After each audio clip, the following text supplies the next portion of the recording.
我一直是穷，72岁了。蔡总统的信任，让我在当行政院长。这10个半月来，我没有一天休息。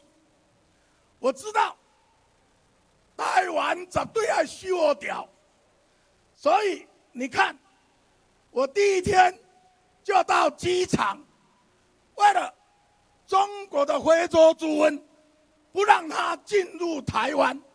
我先拍啊！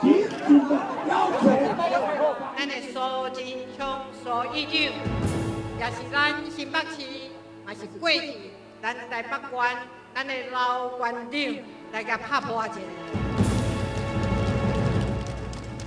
旧年的选举，我特别拜托，各为咱的新北市搁拼一摆。啊，伊知影讲，迄个选举不合法，但是他说。战士没有选择战场的权利。为了台湾，苏议长一世人不只是没有选择过战场，苏院长的风格就是，一旦投入战场，他就用生命来拼。大家讲是不是啊？去年这个时阵，咱的苏院长接受了败选的结果，一个人开吉普车上。冒着风雨，鞠躬再鞠躬，谢谢我们新北市所有选区的选民。有些支持者看到他来，舍不得他，抱着他哭；也有些支持者跟他的车队后面，一路开一路哭。这就是我们苏贞昌院长，不管选赢选输，他都一样，他是用生命跟诚意。来对待我们的选民，大家讲对不对？这样一个用生命来做事的人，前一阵子却有人拿他的身体状况来做文章。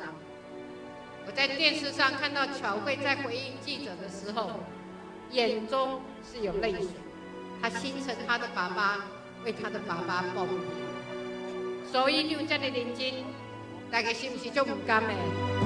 大家是不是就不甘的？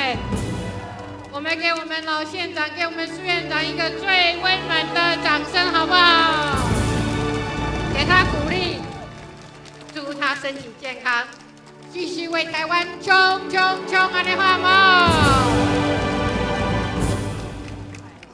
他说，接到民调电话一律回答，唯一支持蔡英文的选举的策略。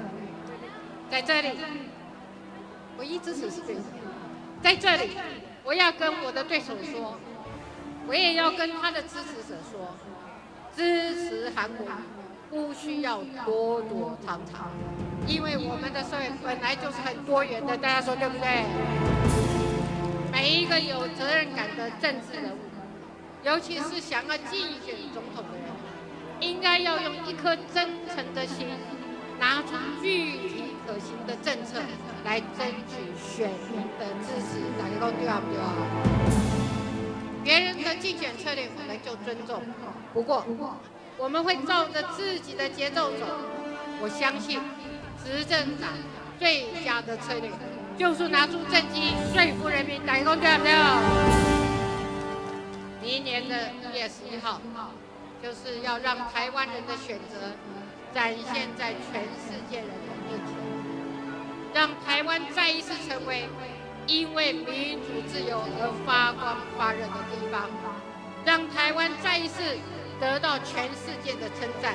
我们是全亚洲民主自由的典范，大家说好不好？蔡英文需要各位再听我一次，好不好？